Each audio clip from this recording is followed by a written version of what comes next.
Hello everyone, welcome back to Unsarkari. So we are taking up next set of important topics for the day's discussion.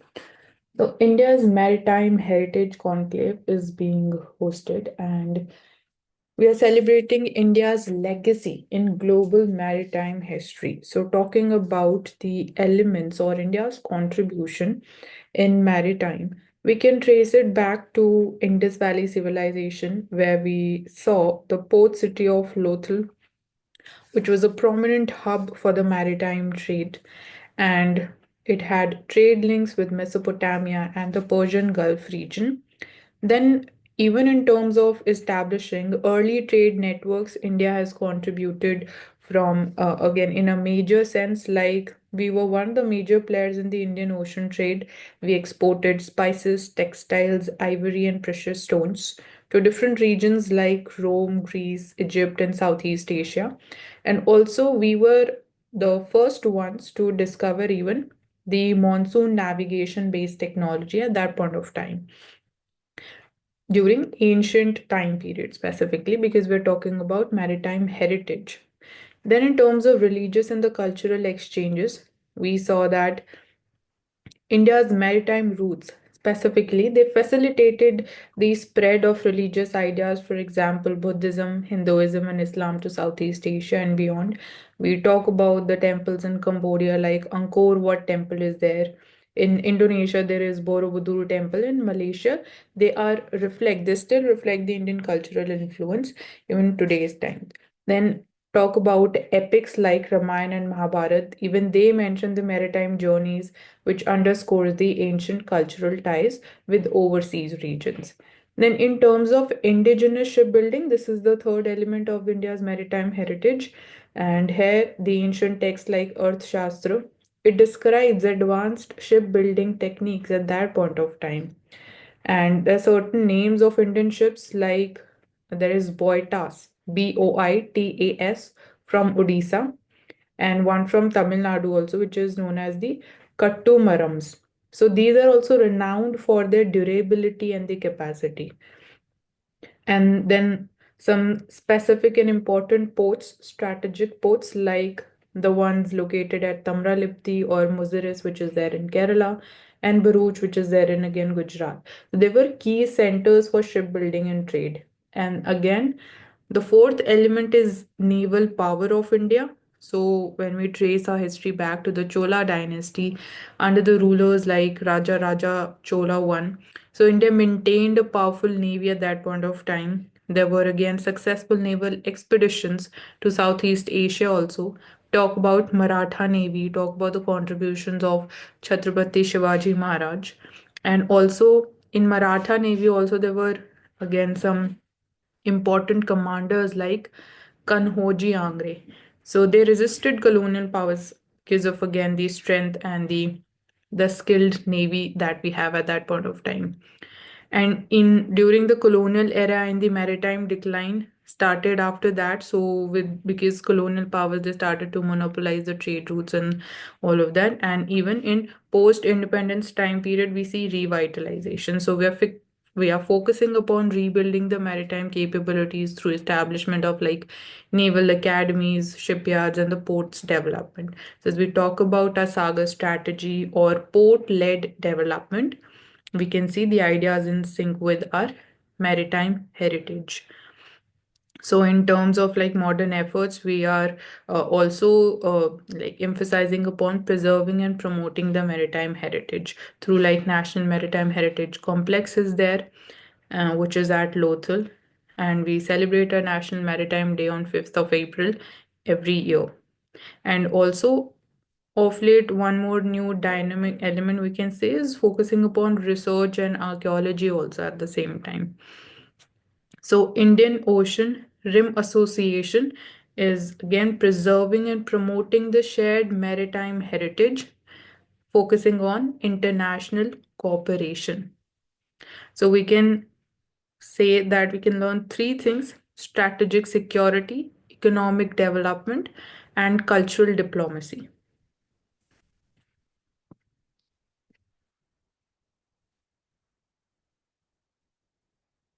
Now, through this article, we've like often we talk about the women's right or their right, fundamental right under Article 21, but we often miss on the gender neutrality aspect, or we do not emphasize or focus much upon the men's rights and the mental health, which is again very important when we are talking about inclusive development and balanced growth.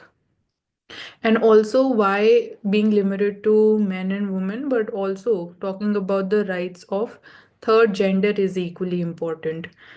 So, important personalities like Swami Vivekanand, even he emphasized upon the mental strength through his philosophy, where he recognized the pressures that men faces as providers and leaders in the society. So that is why he urged also on spiritual and emotional resilience.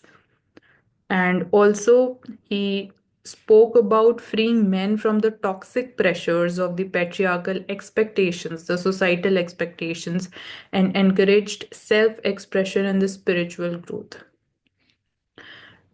So, going by the data, the National Crime Records Bureau states men constitute over 70% of suicides in India because of financial strain, unemployment, relationship breakdowns, and the societal pressures. And the highest suicide rates are observed among male farmers, the daily wage earners, and students. And even in students specifically, academic pressure and the societal expectations are the major reasons. So Supreme Court in 2018 under Shafin Jahan case upheld that, or it highlighted individual autonomy and rights irrespective of gender in matters of marriage and personal liberty. So here we see that the reasons, major reasons, societal stereotypes and expectations, phrases like again that men don't cry, so that discourages the emotional vulnerability, or it again fostering mental health neglect in a way. Then the legal and institutional challenges includes like misuse of the laws, for example, the Domestic Violence Act. So these are misused in reporting again false accusations, which again causes a way of psychological trauma, as can be seen in this case. And then there is lack of support systems also in terms of like robust institutional frameworks for redressing or counseling in the family and the workplace disputes. And then there are underreported domestic abuse cases also against like the ones which are faced by men specifically. Then another reason is the financial and the workplace stress. So men again disproportionately expected to bear the financial responsibilities, again which leads to anxiety and the burnouts.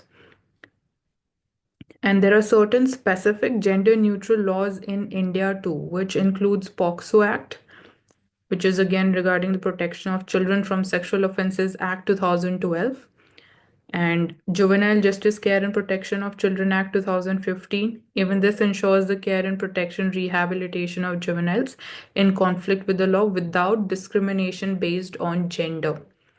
And then we also have Mental Health Care Act 2017, which also specifically mentions about that mental health care and protection against the discrimination for all individuals irrespective of gender. So again, this needs to be implemented in letter and spirit. So effective implementation is the need of the hour. And the Transgender Persons Protection of Rights Act 2019 also talks about the gender inclusivity in the legal frameworks. So, what else can be done? Firstly, we can advocate for again the legal reforms here. For example, we have certain like NGOs. For example, Men Welfare Trust is there, and then there is Save Indian Family Foundation. They are again in a way leading that the amendment should be made, particularly in these acts related to domestic violence and the sexual harassment laws, particularly. Then, in terms of parliamentary discussions, it should be taken as again a priority. And in terms of helplines and counseling, also NGOs like Vastav Foundation is there, and Save Indian Family Foundation. Again, they are also offering counseling and assistance to the victims of false accusations.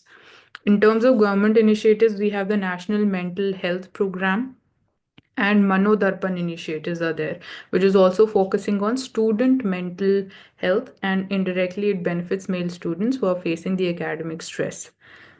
And then we can also have more of awareness campaigns in terms of, again, because social behavioral change is also one of the major elements which is contributing to this.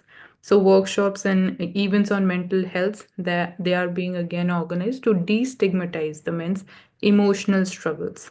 So social media platforms, they can be used to spread the awareness about men's rights and their mental health issues.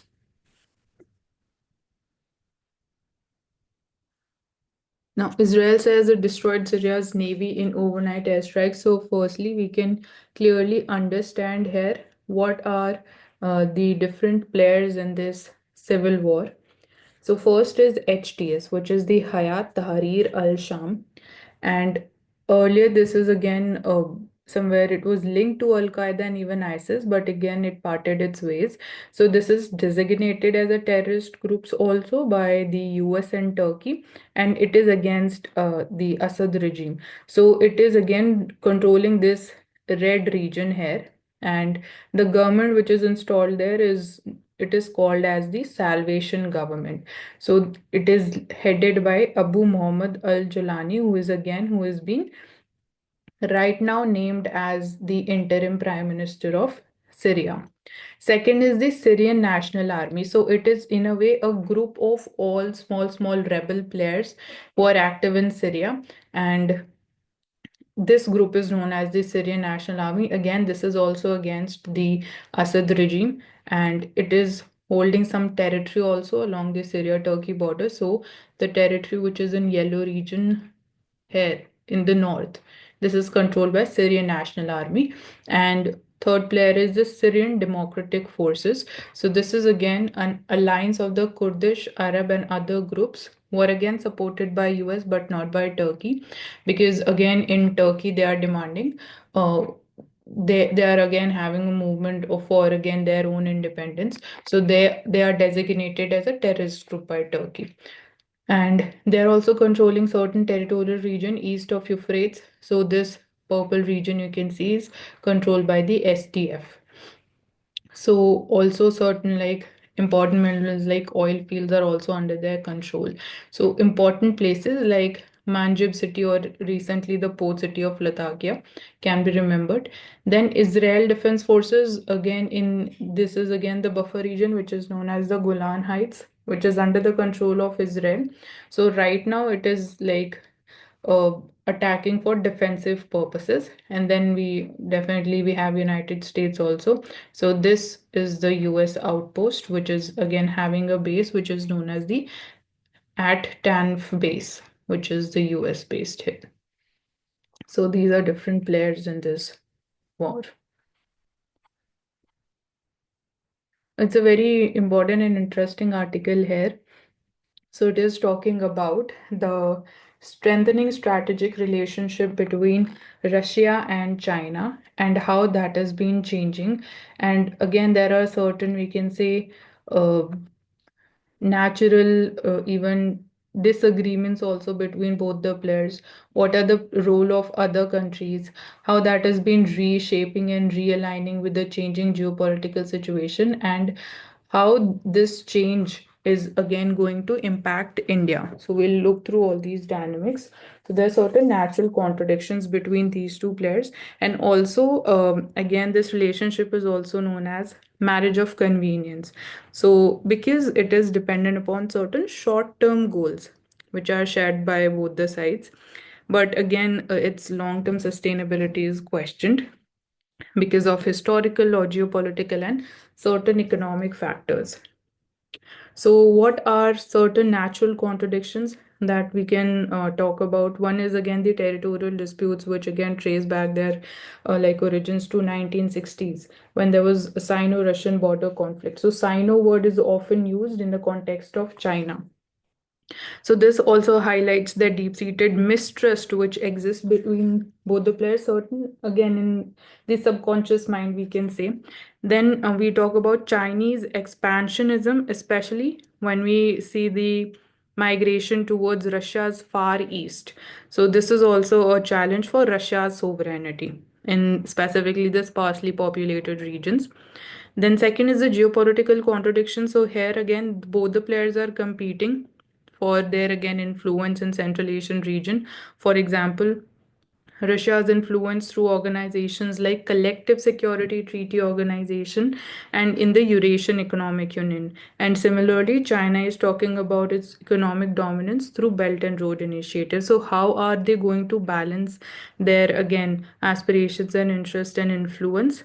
Then Arctic ambitions of late we are seeing because of glacial retreat, the region is becoming more accessible. So Russia sees that Arctic is a critical zone for their resource extraction and the military presence or their claims over the exclusive economic zone. And also China is also positioning itself as a near Arctic state. So this is again one area of natural contradiction.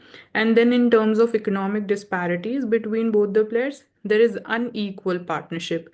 How there is unequal partnership, like Russia's economy, it is dependent upon the natural resources on China, and China being a global manufacturing power, so Russia is again dependent upon the imports from China.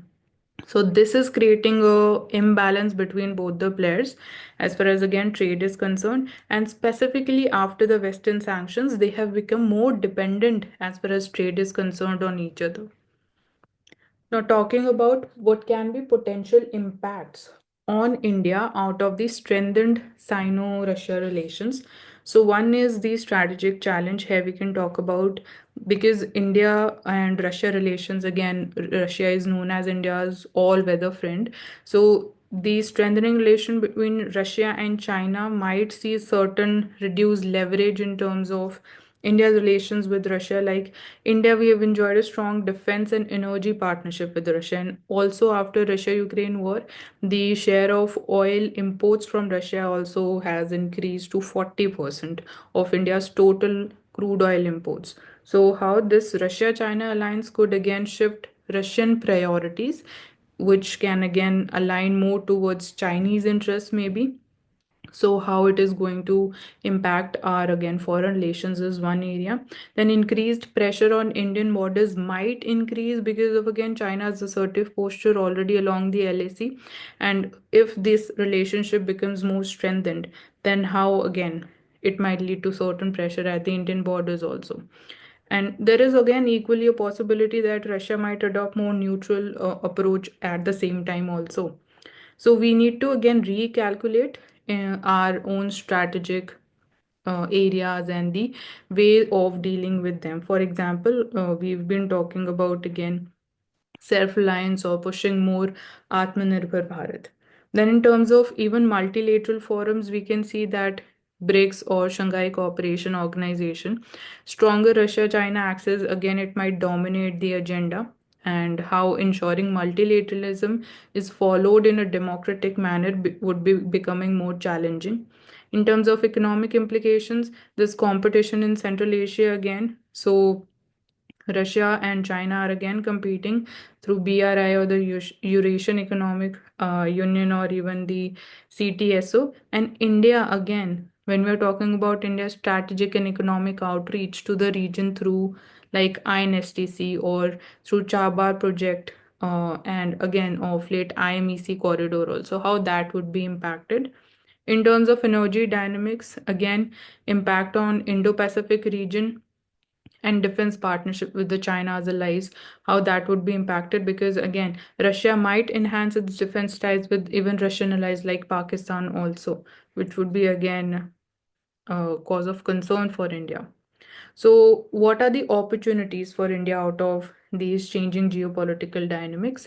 We can balance the act with our Western players like USA or European Union, even, and then again, uh, even in the Quad organization also to secure our interest and counterbalance China in a way.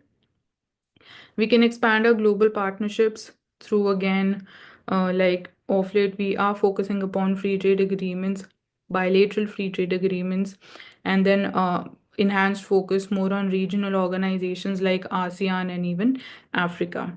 The recent visit of Prime Minister to Nigeria also showcases the same. And emerging role in multipolarity, so we can again position ourselves as a leader of global South, offering alternative to both the Western-led and the Russia-China-led power blocs. And domestically, again, pushing more and accelerating the Atmanirbhar Bharat initiative so that we are going to reduce our import dependence and in a way becoming more resilient to external factors. Apart from this, this article is also talking about that Russia-China relationship will also be determined by their relationship or the changing position of Iran on the global map. Like Iran initially, it came with this axis of resistance, which was again a group of rebel forces which was created by Iran to counter the growing influence of US and Israel.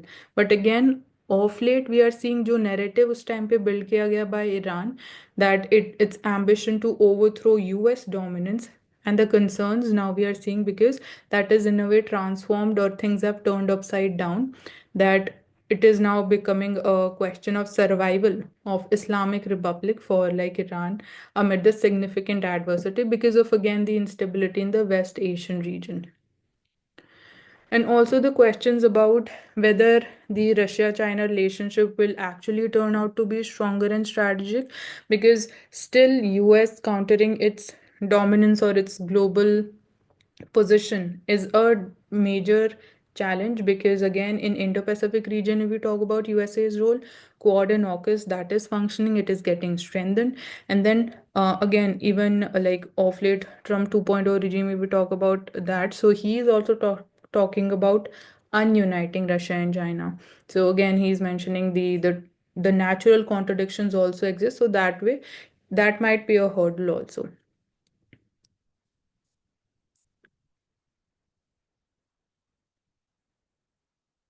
Now, again, we see that new RBI governor, Sanjay Malhotra, has been appointed.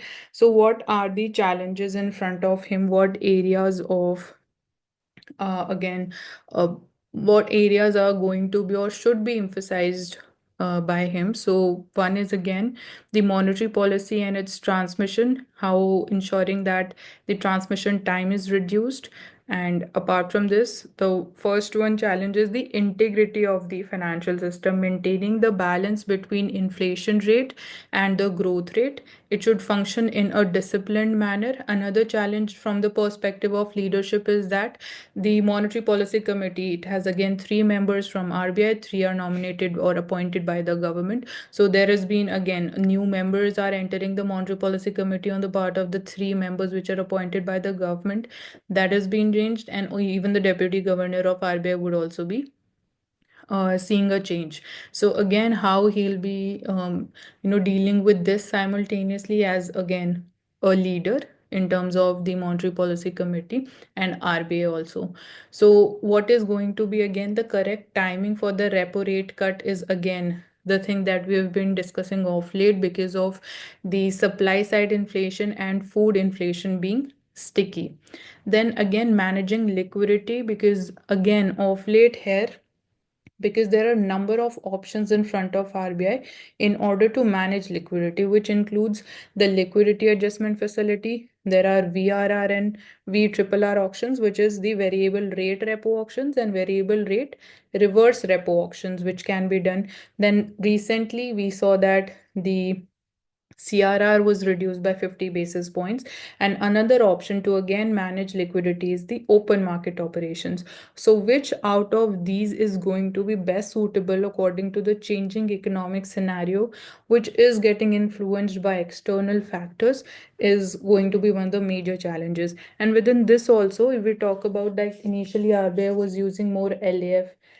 So, what is the difference between the objective behind using liquidity adjustment facility and open market operations?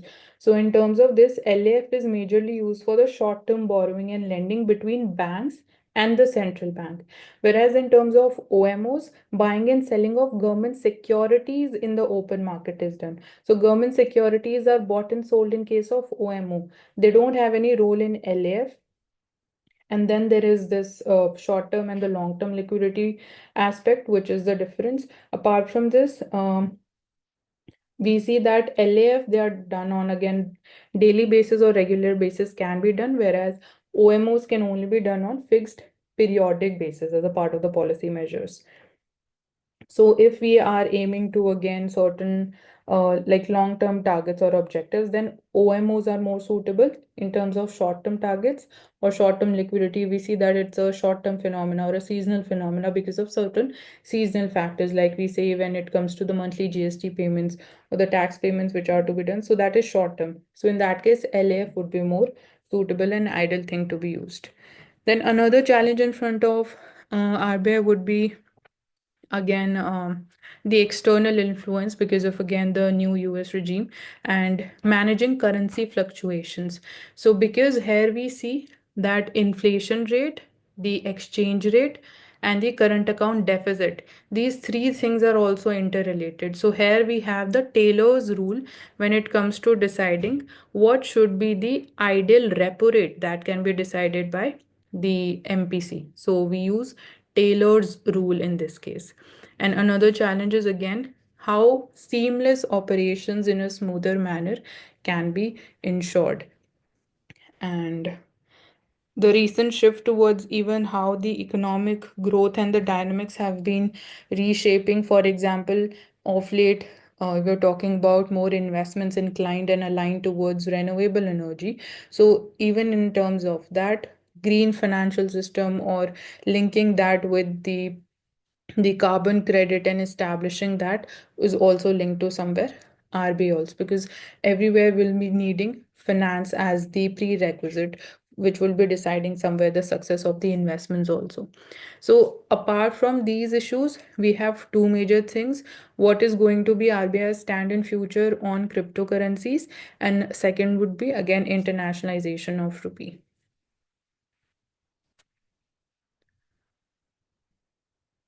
Now, in this case, also we're talking about how the economy has been reshaping, the growth trajectory has been changing, what all areas are becoming important pillars of growth. So it is stating that we need again more jobs, skill training is needed, formal credit is needed, legal support is also needed, redressal is also needed. So the one of the major challenges that we are seeing is again the informal sector of work. So rights of workers, so four labor codes are there. And also in terms of like employment creation in India, what we have seen is that self employment is the major share of sector which is generating employment. So within this, we are seeing if self-employment is creating more jobs, it is having again low earnings, and it also somewhere showcases significant amount of underemployment. So here we can particularly look into the productivity or the marginal productivity of the workers, and that too more participation on the part of casual labor is seen in the self-employment sector because it is contributing 60% of the jobs in rural areas and 40% in the urban areas. So the stagnant structure of labor force participation, it has not changed, and there is lower rate of participation of working age population. So are we again headed towards, or are we already into this trap of jobless growth is the question. And then within that also predominance of agriculture and disguised unemployment is a constant challenge in front of us. So poor quality of work is seen in self-employment. So that is why skills training is important. Role of reformed ITI centers is important. Then low education and the skills. So here in this context, we've talked about learning from the model of East Asian miracle economies, particularly in terms of creating human resource. And then in vocational training, also recently, Niti Aayog's report also talked about overhauling the ITI, states that hardly any ITI arranges for tie-ups with the financing institutions. So there needs to be more coordination, synergy between different institutes also. And government is coming up with different schemes related to formal credit, like we have PM Mudra Yojana, or even the DPI is also coming to aid here in terms of this. And then in terms of legal support and administrative support, again managing the firms through the families when it comes to new startups. So that is also one of the trend, which is again a challenge because it is being done on the basis of familial relations and not on the basis of merit and skills. So there is lack of professional managerial support on due to this challenge and inadequate legal access. That also entails in a way of friction in the contract enforcement, or when it comes to again the corporate governance aspect, so that is seen to be lacking. So these are certain challenge in terms of particularly how the economy is reshaping.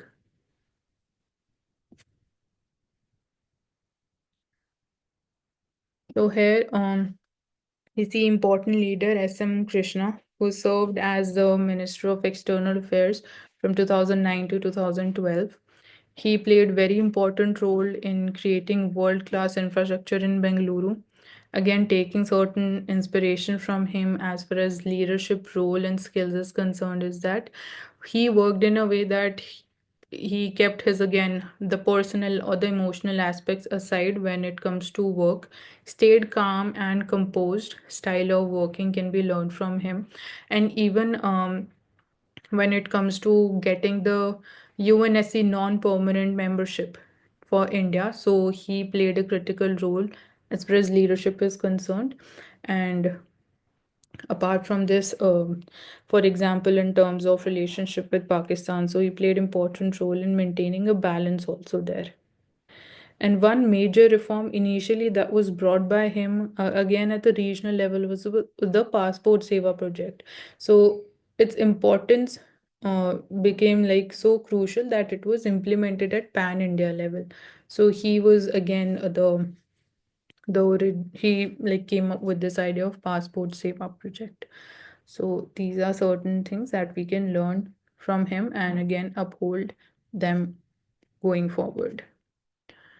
Important saying regarding inflation, that inflation is when you pay $15 for $10 of haircut you used to get for $5 when you had hair. So every we can just state that at every point of time when you're comparing it to the past, you're already like paying the inflated prices. Like if you're comparing 10 years back or 20 years back, so that relative comparison also showcases inflation.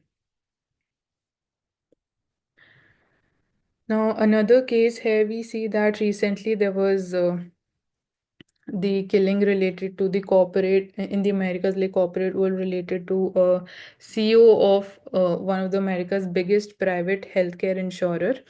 And again, the person who killed, um, he engraved these three words: deny, defend, and oppose. So it showcases the working of or the grievances of again the people specifically related to the insurance sector. They remain unheard. But again, this all event has been named as the vigilante justice first of all. And here we can talk about the reforms which are needed in the insurance sector. So even like Mahatma Gandhi ji, he also stated what requires mending is not men but the system.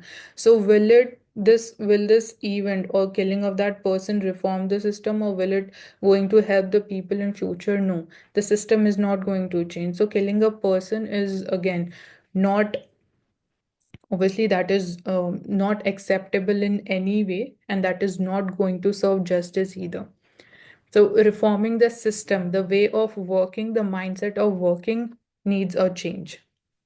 So in this case, for example, even on social media also, when this news came up, 57,000 laughing emojis came in response on that media post. So this somewhere in a way also showcases the acceptability by the people, that if they are like responding in this manner, so even that needs to be changed. So here in particularly in context of India, we talk about again like there is the challenges, but firstly there is bank insurance nexus which continues.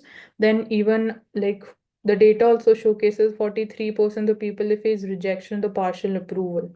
There is lack of transparency in the policy. And like it is kind of an parasitic model which is being functioning. So recent reforms in the context of India, we see that Bima Sakhi's scheme has been launched, which would be catering to the grassroots level and increasing the penetration of insurance sector firstly, which is right now 4%. Then allowing 100% of FDI in insurance sector is being talked about, that is still under discussion. Then the Insurance Regulatory and Development Authority of India again has a vision of insurance for all by 2047. And then portability of these policies, particularly insurance policies, is also one of the major challenges. So this also needs reform. And we need to focus upon more competitiveness. So affordable premiums is also another challenge. So here again, public sector has certain roles. So they are ensuring that the premium are competitive. So, for example, through policies like Pradhan Mantri Fasal Bima Yojana. And also in this also, for example, in case of banking, we have the priority sector lending. So in case of insurance sector also, we need to identify certain priority sectors like agriculture there is there, or health is there. Like even in sectors also, in case of India, it is majorly skewed towards the healthcare sector.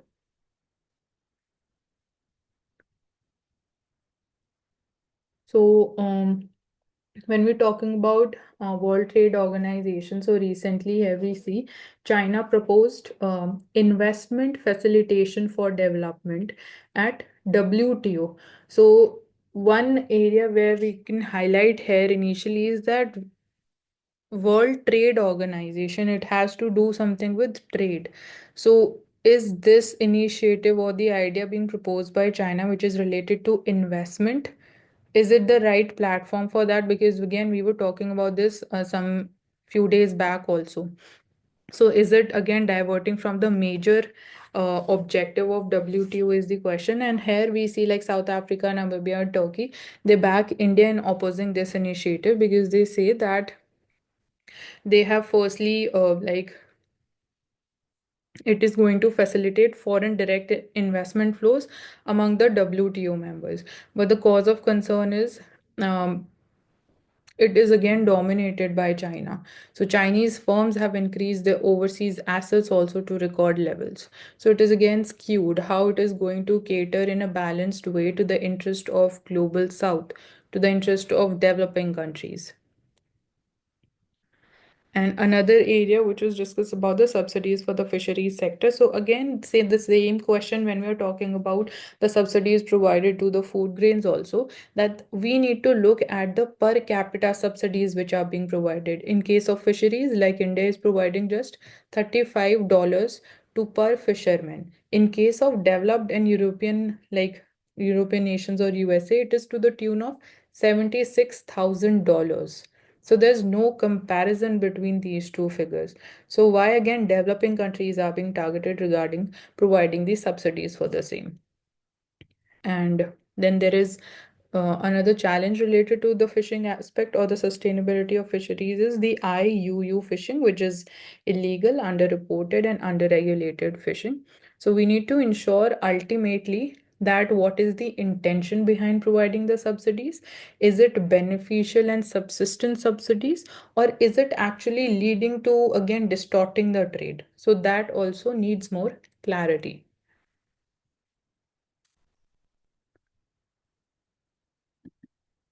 In this article, Saurashtra fossils, early humans didn't stick to coast as they migrated. So talking about again the evolution time period, like Homo sapiens as they evolved from particularly the African region.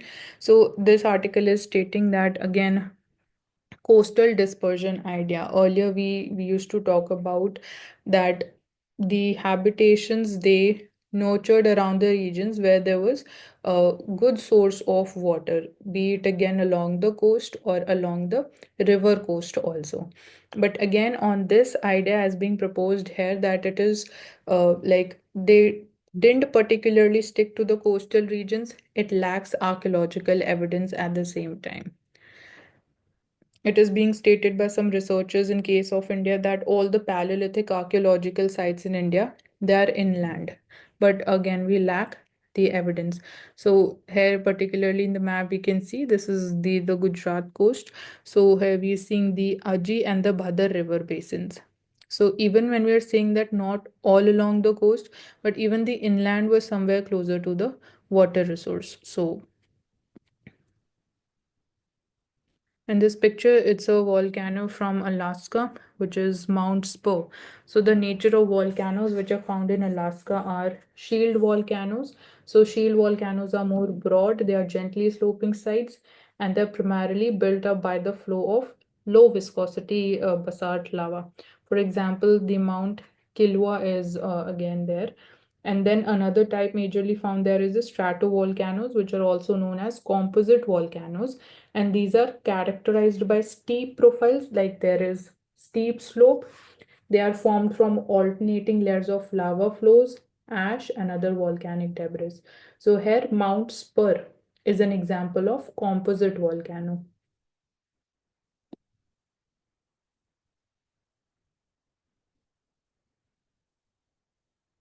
Now, snake bites should be made a notifiable disease.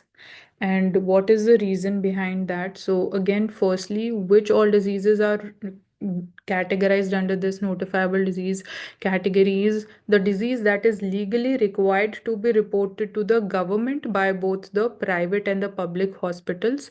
So, apart from this, we see that, for example, here a public health challenge is there. In context of snake bites, 58,000 people are dying just because of this in 1 year. So we have the National Action Plan for Prevention Control of the Snake Bite uh, and renoming, and we have the aim of halving the snake bite deaths by 2030. Apart from this, what kind of diseases are considered under this category, like the which are likely to cause an outbreak, lead to deaths in large numbers, and those that need to be investigated quickly. So, for example, right now we have TB, HIV, cholera, malaria, dengue. These and hepatitis are under the notifiable disease category. So, 90% of the snake bites in India, they are caused by the big four category, which includes Indian cobra, common krait, Russell viper, and the saw-scaled viper. Now, why it should be made a notifiable disease? Because to again have a proper institutional setup in a way, and also the like we saw the number 58,000 people are dying because of this in 1 year. So it lacks attention as of now. So there is lack of proper surveillance. We don't have the precise numbers of deaths due to snake bites or the incidents across like pan India. It is specific to certain states. So we need proper institutional setup to manage, prevent, and control these cases. Also, when it comes to treatment, we need adequate antivenoms, also availability, and proper trained medical staff. So, like here, the role of tribal community is going to play important role in terms of treatment and availability of antivenoms, like the tribals of Irula tribe, which they're found in states of Tamil Nadu, Karnataka, and Kerala, are particularly known for this thing. So we can say the expertise and the skills can be learned from them. In terms of again Venom collection, also we need to set up zonal facilities, collection facilities. Like we have blood banks, we should also have zonal Venom collection banks. And Wildlife Protection Act 1972 limits the access to snakes, making it difficult to set up such banks. So again, the laws, they need to act as a facilitator instead of creating like different reforms. Now, just important one fact that Sardinia prison, which is located in again Syria. Now, role of India-Bangladesh relationship. So it is based on mutually beneficial cooperation. Of late, recent instability in Bangladesh. So again, realigning with the new interim regime, which is again headed by the former like laureate Muhammad Yunus, who's again known with the reform related to the Grameen Bank or microfinance institutions. So firstly, both the players, both the sides, they need to be responsive. We need to understand that again, ultimately, human rights need to be protected, people's welfare should be the main objective of again working bilaterally. And apart from this, we can say that why again Bangladesh matters for India, or what is the importance. So one is the strategic location, because India shares one of the longest land borders with Bangladesh when we're talking about international countries, which is again about close to 4,000 kilometers long. So it's a gateway to Southeast Asia. It is important for the protection of again the accessibility of Northeast India, again because of the vulnerabilities associated with the chicken snake corridor, and its location is again crucial for India's Act East policy or even the neighborhood first policy. So, regional connectivity to Northeast also depends upon our relationship and stability with Bangladesh. Then we have certain initiatives like BBIN, which is the Bangladesh, Bhutan, India, Nepal initiatives, which is focusing upon enhancing connectivity and trade amongst the countries, which is again important for the economic growth of Northeast and the regional cooperation. And particularly in terms of trade, also like exports of goods from India include machinery, pharmaceuticals, and textiles from Bangladesh. Exports of ready-made garments to India. In terms of river system, also like uh, rivers like Ganges, Brahmaputra, Meghna, they are flowing into Bangladesh ultimately. And then again, there's Teesta River dispute also with Bangladesh. Then, in terms of cross border migration, internal security for India, having stable relations is important. Again, of late, we are seeing certain apprehensions related to illegal immigrants entering states like West Bengal or Jharkhand. So, bilateral cooperation becomes more important. And again, the proximity to the death triangle, or the again we talk about the golden crescent, golden triangle. So death triangle in the drug trade, that also requires strong cooperation and coordination. Then SARC and BIMSTEC, again going to play very important role in terms of multilateralism, or uh, upholding the principles of international rules based orders. So again, stability is important in Bangladesh for this. And apart from this, again, the vision of Sagar or even the blue economy is important when we're talking about the bilateral relations. Now, what is the difference between the pardoning powers of a US president and the Indian president? So, firstly, before going into the details again, US president heads the government. In case of India, it is the prime minister who heads the government, and president is the head of the state. So, in case of US, it is directly the president who has the power to grant again reprieves and pardons against certain offenses against the United States, except in cases of impeachment. So, this is one exception. And there under Article 2, there are two limitations also. Like president can only pardon the offenses again United States, which refers to the criminal offenses under the federal law. And second is that president cannot pardon an offense under a state specific law. So the president cannot grant pardons in cases of impeachment. So this is it.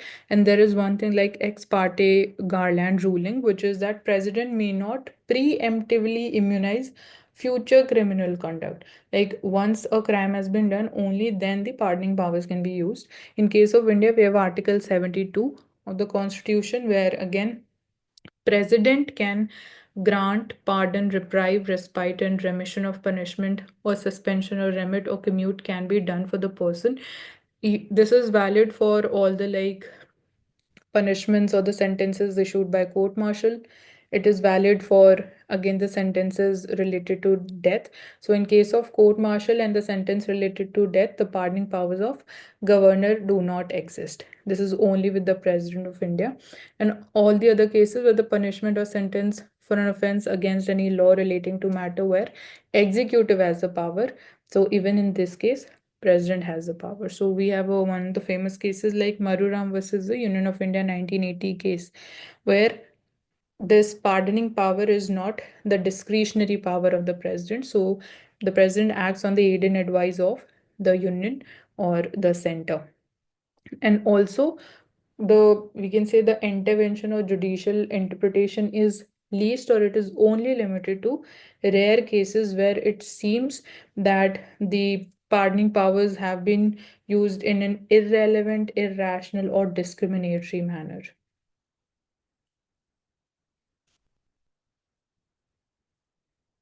Now, again, talking about the code of conduct of judges that needs to be followed, which is important for ensuring the fair, independent, autonomous functioning of the Indian judiciary to uphold the integrity of the judicial system. So, particularly, we have the Bangalore Principles of Judicial Conduct 2002 in this context. So, when we're talking about the judicial ethics here, what areas we can look at? So, reinstatement the values of judicial life, reaffirm the people's faith in the impartiality of judiciary. So, that's very crucial. And confidence of the public should be there in the judicial system of functioning, legal profession and litigants in the impartiality of the judges of and of the judiciary also needs to be clearly visible on the part of the people to again have faith in judiciary.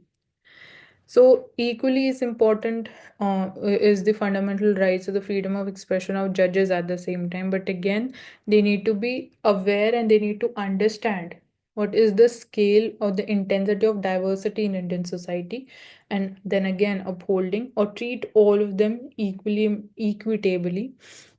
So, if again certain issues are seen or misconduct is seen, what are the options? So, the option is impeachment of a judge.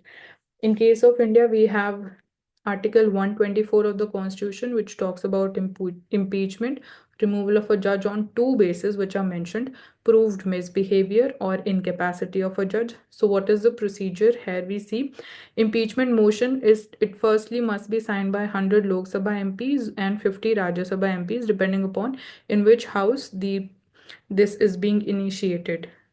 Then motion is it is examined by three-member committee, and if then the charges are upheld, both the houses of parliament they must pass the motion with two-thirds majority of the members present and voting, and it should be done within the same session of the parliament.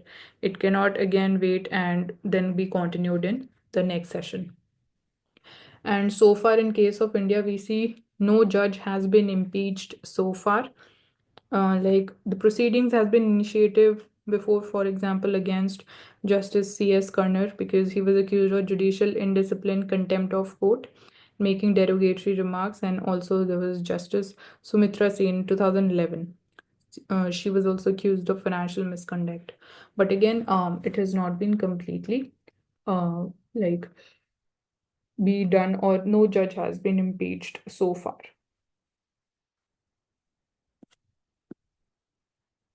So global share of solar energy. Here we have the World Solar Report 2024 by the International Solar Alliance.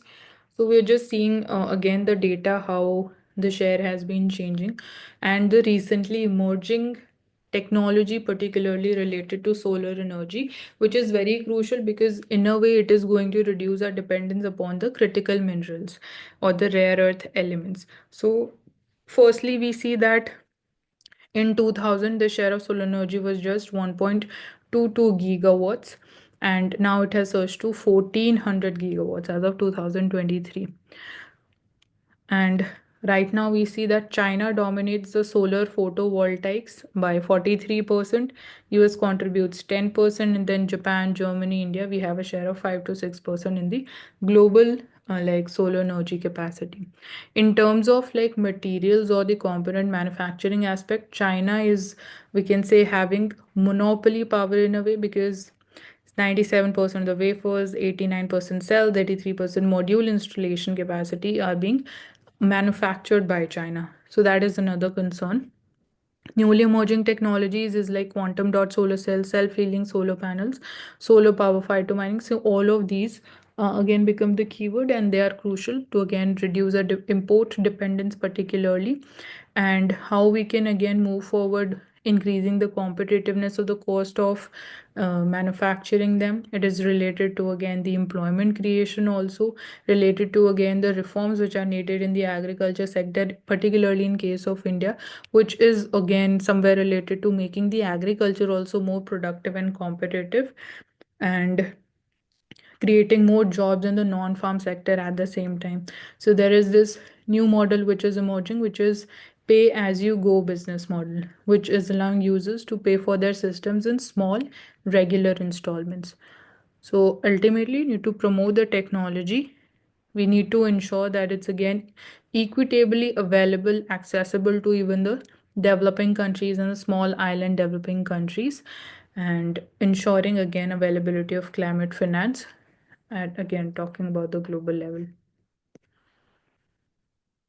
Threats to human rights, so mental health, cyber crimes, and climate change. These are the major threats you can say. So, given how we are seeing transformation happening through like the digital era and the wider acceptability of the technology, so the way of again like communication or the models on which businesses are functioning, entire thing is going digital. So that's why we say the challenges related to cyberbullying, deepfakes, privacy concerns, misinformation, disinformation, rumors, that is in a way becoming a threat to the human rights. And again, like of late we've been talking about different forms of digital arrest, that is another concern. In terms of again mental health, we've talked about the gender neutrality, that mental health of men is equally important. So removing any stigma which is related to there, or the pressure or the stress because of that. In terms of climate change, pollution, so recently we came up with the energy conservation bill, also green credit initiative. But again, this is again a global problem, so taking these steps again nationally is not going to solve the problem. So we need coordination, cooperation here, in terms of again the fundamental thing is climate finance firstly going forward.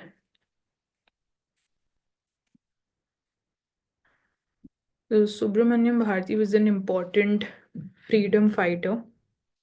He's popularly known as Mahakavi Bharati. So he was a poet, also a journalist, also freedom fighter, and a social reformer. So majorly he worked in the areas of Tamil literature and even in the social reform movements. So in his contributions in like modern Tamil poetry, like he revolutionized the Tamil poetry. He again moved away from the traditional forms and he introduced more of modern themes of like patriotism, social equality, and human rights. So one of his famous works includes Vande Mataram, N-Bomb, and Fearless. Fearless is one of his like poems which is there. So advocated for freedom of speech and promoted secularism through his literature. So in a way, he gave new spirit of innovation and inclusiveness through his writings. As a freedom fighter, he advocated for Swaraj, and he was active with even Indian National Congress, associated with different leaders like Bal Gangadhar Tilak and Lala Lajpat Rai. Then he also lived in exile in Pondicherry also to avoid the British persecution, but he continued with his revolutionary writing. In terms of social reforms, he advocated for women's empowerment. So, again, his poems like The New Woman symbolized the importance of empowering women.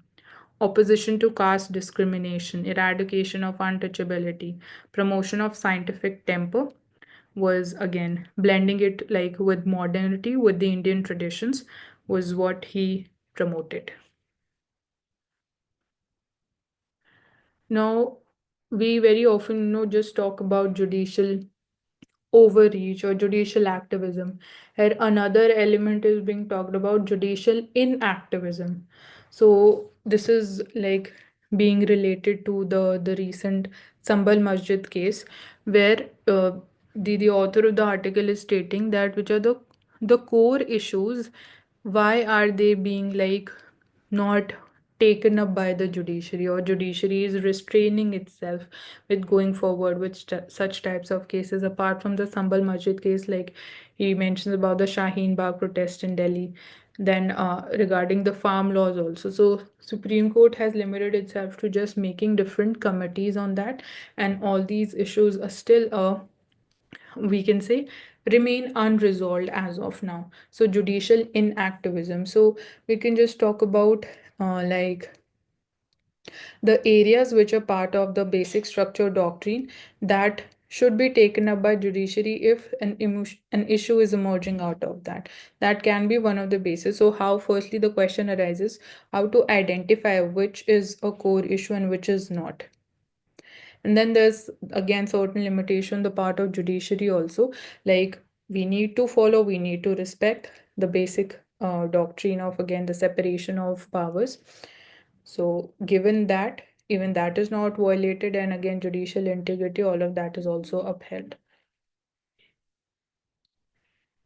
Now we've talked about again different areas which requires attention of RBI, given a new RBI governor has been appointed. So one thing of functioning of the relation that exists here is that simply like speculations only, they are now right now we can say adding up to the pressure on Indian rupee, like it nears 85 rupees per US dollar. So even just the expectations of a rate cut is leading to more volatility, more pressure on Indian rupee. But at the same time, rate cut is also important as being stated because for the growth, because it is hampering the growth. Recently we saw the growth shock. So was it again because of the factors somewhere related to even sticky inflation also.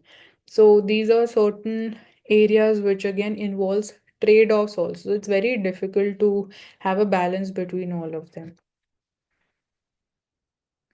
And also rate cut, why it is actually you can say adding up to the pressure, or why rupee is depreciating more is, if there is going to be rate cut, there is going to be heavy and major capital outflow from the Indian economy, because if the again the global investors, they'll be again redeciding on their investments, where are they getting better interest rate arbitrage, so they'll be going forward with their investments in that particular capital market. So a plan for the socio-economic growth here again, the plan needs to be again more aligned with the social justice, with the equitable and the level playing field. It needs to again be available in the last mile connectivity. So here we are focusing upon job creation in areas like manufacturing, or increasing the competitiveness of the MSMEs, more formalization of the economy. So on these lines, Prime Minister will be having a conference with the chief of secretaries with different states. So we can say that this is one of the ways of planning which is based upon the bottom up approach. So agriculture sector, green economy, rural, non-farm sector, circular economy, artificial intelligence, renewable energy. These are the different like dynamics which are related to, which is crucial to achieve even full employment growth for India, which is important to again achieve and fulfill our vision for Viksit Bharat by 2047. So the new RBI governor, so we can just learn some leadership skills from him from this article, like in terms of having memory, strong memory power, so memory of an elephant, and having a mathematical mind. It's important to again have a quick cost and benefit analysis also, even on the part of being like a normal citizen. So predictive models for government tax revenues, or again having like the faith in bureaucrats, like offset we are seeing that bureaucrats being appointed as the RBI governor. So his leadership is going to play a very crucial role in terms of taking decisions on certain long pending taxation issues and maintaining balanced growth going forward with multiple challenges in hand. Related to again improving the connectivity quality of services, we see that broadband penetration and the infrastructure plays one of the important roles. So National Broadband Mission 2.0, where we see these areas would be fulfilled and targeted. So in this case, government had the target to achieve 100% connectivity to villages by 2022, but we are at 95% as of now. Again, somewhere this the broadband mission also needs to be aligned with the BharatNet project, which is still in works. So, like different keywords like optical fiber cable infrastructure would be improved upon. In terms of finances and the availability, we have the Universal Service Obligation Fund. So, 10%, like $10 billion, will be provided by this fund, 10% by the government. And ultimately, it is going to again increase the quality of life of the people, enhance the connectivity, and will enable high speed data transfers, which will be targeting the core networks, low latency, and high bandwidth, and again offering at low cost the facilities and the services. So it would be relying upon the high frequency radio waves to transmit data wirelessly, because under the BharatNet it is through the fiber optics, and this was going to be a broadband, so it is going to be a wireless facility. But again, it's safety, and again how to ensure it is going to stay immune from cyber attacks, which is again we are seeing that particularly like the cyber criminals operating from different countries are able to misuse or do the scams, would be ensured going forward. So motion to remove the Vice President of India. So we have Article 67. The Constitution talks about the procedure to remove the Vice President. So again, he can be removed through a formal process of impeachment by the Parliament. So there are no grounds of removal which are mentioned in the Constitution of India for the removal. So this is again structured parliamentary process, and then initiation of motion is done. Again, a resolution is introduced to remove the vice president, which must be initiated in the Rajya Sabha. So there is no option that it can be introduced in Lok Sabha. One is this important point to be kept in mind. And notice for such a resolution, it must be signed by at least 14 members of Rajya Sabha. And during the removal motion, the presiding officer is not the vice president, but it is again the deputy chairman of the Rajya Sabha who presides during the removal motion of the chairman of Rajya Sabha, who is again the vice president. Then, in terms of majority requirements, so majority of the members present and voting, it should be again it should not be less than the absolute majority, which is again the majority of total membership of the Rajya Sabha of the House. And then it is sent to the Lok Sabha, where again it is approved by simple majority. So if the resolution is passed in both the houses, even only then vice president is removed from the office. And also the process does not involve any kind of judicial review or again the need for the presidential assent here. And so far again, no president of India has been removed from the office so far through impeachment. So importance of again philanthropy, so cause and effect here. So one, again the idea behind philanthropy can be to build a positive brand image of again the related corporate house. So again the intentions are going to matter here, how we are going to ensure or how we can also promote the culture of philanthropy, of again giving back to the society. Also, it is aligned with the personal and the corporate values, with the social good, ensuring it is, again, the moral obligations which are associated or related to, again, being a citizen of the country is also linked to this act. So, it needs to be aligned with the social causes. The businesses, they also gain goodwill through such acts, but ultimately it needs to be in the areas which actually need requirement, needs to be done with the right intention and not to again with the purpose of again certain commercial or the profitable interest here, because it is majorly seen it is linked to building a positive brand image. So that's all for the day. Thank you so much for joining us on Insakari. Stay tuned for further detailed sessions in the upcoming videos.